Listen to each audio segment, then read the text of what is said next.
ಇದು the voice of Madiga news channel. ನಿಮ್ಮಿಂದ ನಿಮಗಾಗಿ ನಿಮಗೋಸ್ಕರ. ಕರ್ನಾಟಕದ ಮಹಾಜನಗಳೇ, ಎಲ್ರಿಗೂ ನಮಸ್ಕಾರ. ಜೈ ಭೀಮ್, ಜೈ ಮಾದಿಗ, ಜೈ ಸಂವಿಧಾನ. ಬಂಧುಗಳೇ, ಈಗಾಗಲೇ ಕರ್ನಾಟಕದ ಎಲ್ಲಾ ಜಿಲ್ಲೆಗಳಲ್ಲಿ ರಣಕಹಳೆಯನ್ನು ಮೊಳಸಿರ್ತಕ್ಕಂಥ ಎಲ್ಲ ಭೀಮ ಸೈನಿಕರಿಗೆ, ಮಹಿಷಿ ಸೈನಿಕರಿಗೆ ಭೀಮ ವಂದನೆಗಳು. ಈ ಎಲ್ಲ ಆಕ್ರೋಶಕ್ಕೆ, ಈ ಆಹ್ವಾನಗಳಿಗೆ, ಈ ಆಕ್ರಂದನಕ್ಕೆ, ಈ ಆವೇಶಕ್ಕೆ ಆಳುವ ಸರ್ಕಾರಗಳೇ ಪ್ರಮುಖವಾಗಿರ್ತಕ್ಕಂಥ ಕಾರಣರಾಗಿದ್ದಾರೆ. ಈ ಕೃತ್ಯವನ್ನ ಎಸಗಿರ್ತಕ್ಕಂಥ ಮೊದಲಿಗರಲ್ಲಿ A1 Congress, A2 BJP, A3 JDS ಈ ಮೂರು ಪಕ್ಷಗಳು ಸರ್ವೋಚ್ಚ ನ್ಯಾಯಾಲಯದ ಆದೇಶ ಆದ ನಂತರ ಪ್ರಾಮಾಣಿಕವಾಗಿ ಮೂರೇ ತಿಂಗಳಲ್ಲಿ ಸಮಗ್ರವಾಗಿರ್ತಕ್ಕಂಥ ಅನುಷ್ಠಾನವನ್ನು ಸರ್ವಾನುಮತದಿಂದ ಘೋಷಿಸಬೇಕಾಗಿತ್ತು. ಆದರೆ ಒಬ್ಬರ ಮೇಲೆ ಒಬ್ಬರು ಕಚ್ಚಾಡ್ತಾ ಸರ್ವೋಚ್ಚ ನ್ಯಾಯಾಲಯದ ಆದೇಶವನ್ನು ಪರಿಪಾಲಿಸತಕ್ಕಂಥ ಒಂದು ಸಂಯಮ, ಕನಿಷ್ಠ ಸಾಮಾನ್ಯ ಜ್ಞಾನ ಈ ಮೂರು ಪಕ್ಷಗಳಿಗಿಲ್ಲ ಅನ್ನೋದನ್ನ ಮತ್ತೊಂದ್ಸಲ ಆಕ್ರೋಶದಿಂದ ಹೇಳಬೇಕಾಗಿದೆ. ಇರಲಿ, ಯಾಕಂದ್ರೆ ನಮ್ಮ ಸಮುದಾಯಗಳ ಪರವಾಗಿ ಯಾವುದೇ ರಾಜಕೀಯ ಪಕ್ಷ ಇಲ್ಲ ಅದಕ್ಕೋಸ್ಕರ ಒಳ ಮೀಸಲಾತಿ ಹೋರಾಟದ ಮುಖಂಡರು ಮತ್ತು ಒಳ ಮೀಸಲಾತಿ ಹೋರಾಟದ ವೇದಿಕೆ ಪ್ರತಿಪಕ್ಷದ ಸ್ಥಾನವನ್ನು ಸಮರ್ಥವಾಗಿ ನಿಭಾಯಿಸ್ತಾ ಇದೆ. ಅದಕ್ಕೋಸ್ಕರ 35 ವರ್ಷಗಳ ಬೀದಿ ಹೋರಾಟ, 25 ವರ್ಷಗಳ ನ್ಯಾಯಾಂಗ ಹೋರಾಟ ನಮ್ಮ ಪಾಲಿಗೆ ವಿಜಯವಂತವಾಗಿದೆ.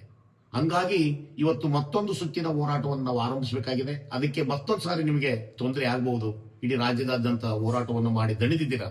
ಸ್ವಂತ ಸ್ವಾಭಿಮಾನ ಖರ್ಚಿಂದ, ಸ್ವಯಂ ಪ್ರೇರಣೆಯಿಂದ, ತಾವೆಲ್ಲ ತನುಮನದ ಸಹಾಯದಿಂದ ಎಲ್ಲಾ ಹೋರಾಟಗಳನ್ನು ಸ್ವಾಭಿಮಾನಿಯಾಗಿ ಯಶಸ್ವಿಗೊಳಿಸಿದ್ರಿ. ಈಗ ಮತ್ತೊಂದು ಸಾರಿ ತೀರ್ಮಾನವಾಗಬೇಕಾಗಿದ್ದು ಕ್ಯಾಬಿನೆಟ್ ಅಲ್ಲಿ ಆಗಿರೋದ್ರಿಂದ ಮಾರ್ಚ್ 12ಕ್ಕೆ ಕರ್ನಾಟಕ ಸರ್ಕಾರದ, ಕಾಂಗ್ರೆಸ್ ಸರ್ಕಾರದ ಕ್ಯಾಬಿನೆಟ್ ಇದೆ. ಆ ಕ್ಯಾಬಿನೆಟ್ ಅಲ್ಲಿ ಅಂತಿಮ ತೀರ್ಮಾನ ತೆಗೆದುಕೊಳ್ಳಲಿಕ್ಕೆ ಬೃಹತ್ ಆಕಾರದಲ್ಲಿ, ಬೃಹತ್ ಮಟ್ಟದಲ್ಲಿ ಹೋರಾಟವನ್ನು ರೂಪಿಸಲೇಬೇಕಾಗಿದೆ. ಇಲ್ಲದೆ ಹೋದ್ರೆ ಮತ್ತೆ 2-3 ತಿಂಗಳು ಇವರು ತಮ್ಮ ನಾಟಕವನ್ನ ಮತ್ತೆ ಮುಂದುವರಿಸ್ತಾರೆ. ಆ ಕಾರಣಕ್ಕೋಸ್ಕರ ಬಂಧುಗಳೇ, ಫೈನಲ್ ಮ್ಯಾಚ್ ಅನ್ನು ನಾವಿಲ್ಲಿ ಮಾಡಬೇಕಾಗಿದೆ.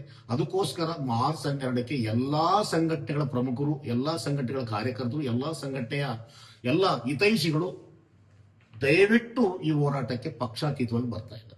ಹಂಗಾಗಿ ತಾವು ಕೂಡ ಸ್ವಯಂ ಪ್ರೇರಣೆಯಿಂದ ತಾವು ತಮ್ಮ ಜೊತೆಗಿರ್ತಕ್ಕಂಥ ಸ್ನೇಹಿತರನ್ನ ಸ್ವಾಭಿಮಾನದಿಂದ ಈ ಹೋರಾಟಕ್ಕೆ ಕರೆದಿರಬೇಕಾಗಿದೆ.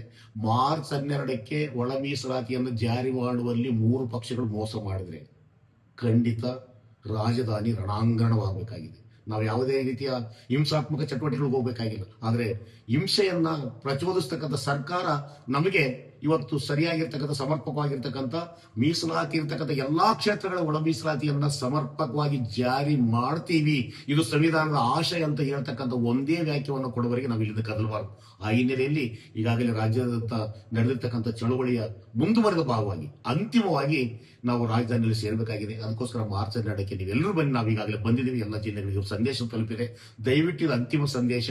ಒಂದು ವೇಳೆ ಈ ಕ್ಯಾಬಿನೆಟ್ ಅಲ್ಲಿ ತೀರ್ಮಾನ ಆಗದೆ ಹೋದರೆ ಇನ್ನು 20 ದಿನ ಬಾಕಿ ಇದೆ. ಆ 20 ದಿನದಲ್ಲಿ 56,000 ಹುದ್ದೆಗಳನ್ನು ತುಂಬಿ ಮತ್ತೆ 85,000 ಹುದ್ದೆಗಳನ್ನ ಹಂತವಾಗಿ 2,80,000 ಹುದ್ದೆಗಳನ್ನ ತಾವು ಅಂದ್ಕೊಂಡಂಗೆ ಮೂರು ಪಕ್ಷಗಳು ಅತ್ಯಂತ ಪರಸ್ಪರ ಹೊಂದಾಣಿಕೆಯಿಂದ ಜಾರಿ ಮಾಡತಕ್ಕಂಥ ಕುತಂತ್ರ ಕೊಂಡಿದ್ದಾವೆ.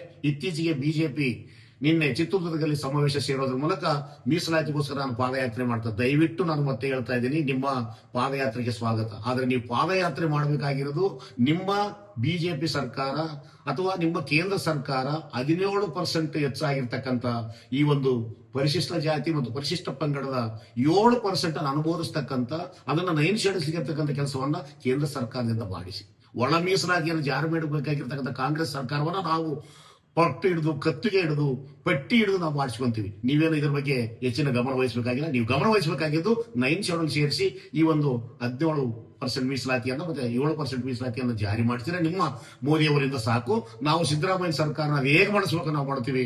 ಅದಕ್ಕೋಸ್ಕರ ನೀವು ಇದ್ರ ಬಗ್ಗೆ ಹೆಚ್ಚು ತಲೆ ಕೆಡಿಸಿಕೊಳ್ಳಾರ್ದರೆ ನೀವು ಈ ಒಂದು 56% ಅನ್ನ ಸಂವಿಧಾನಾತ್ಮಕವಾಗಿ ಬಗೆಹರಿಸತಕ್ಕಂಥ ಪ್ರಯತ್ನಕ್ಕೆ ನೀವು ಮುಂದಾಗ್ರಿ. ಒಳ ಮೀಸಲಾತಿಯನ್ನ ಎಲ್ಲಾ ವಲಯಗಳಲ್ಲಿ ಜಾರಿ ಮಾಡಲಿಕ್ಕೆ ನಾವು ಪಣ ತೊಟ್ಟು ಹೋರಾಟ ಮಾಡ್ತೀವಿ.